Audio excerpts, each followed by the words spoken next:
ഈശോയിൽ പ്രിയമുള്ളവരെ, നമ്മൾ ഇന്ന് കേൾക്കുന്നത് വാളിനെ കുറിച്ചാണ്. യോഹന്നാന്റെ സുവിശേഷം 18-ാം അധ്യായത്തിന് 11-ാം വാക്യത്തിൽ പത്രോസിനോട് ഈശോ പറയുന്നുണ്ട്, പത്രോസേ നീ വാൾ ഉറയിലിടുക. പ്രിയമുള്ളവരെ, വിശുദ്ധ ഗ്രന്ഥത്തിൽ 400-ലധികം തവണ പ്രതിപാദിക്കുന്ന ഒരു ആയുധമാണ് വാള്. അതും പോരാഞ്ഞിട്ട് വിശുദ്ധ ഗ്രന്ഥത്തിൽ ഏറ്റവും അധികം തവണ പ്രതിപാദിക്കുന്ന ഒരു വാക്കാണ് വാളെന്നത്. അത് പല തരത്തിലാണ്.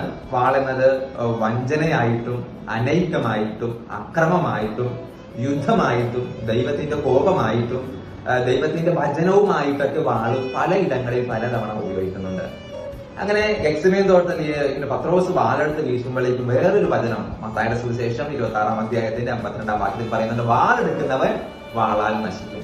ഈശോ പറയുന്നത് ഈ ആയുധമാകുന്ന വാള് ഉറയിലിടുക, അത് എടുക്കരുത് എന്ന് തന്നെയാണ് പറയുന്നത്.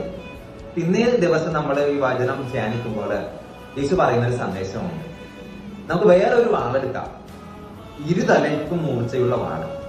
ആ വാള് കർത്താവിന്റെ വചനമാണ്. നമ്മുടെ വഴികളൊക്കെ വെട്ടിത്തെളിക്കാൻ വേണ്ടി, ഞാൻ മുന്നോട്ടുള്ള എന്റെ യാത്രയിൽ എന്നെ ശക്തിപ്പെടുത്താൻ, എന്നെ ബലപ്പെടുത്താൻ, എന്നെ ധൈര്യപ്പെടുത്താൻ ഒരേ ഒരു ആയുധമേ ഉള്ളൂ, ഇരുതല വാള്, ഇരുതലയ്ക്ക് മൂർച്ചയുള്ള വാള്. അത് കർത്താവിന്റെ വചനമാണ്. വചനത്തെ ബലപ്പെട്ട് ശക്തിപ്പെട്ട് നമുക്ക് മുന്നോട്ട് പോകാം. ഈശോ നമ്മളെ സഹായിക്കട്ടെ.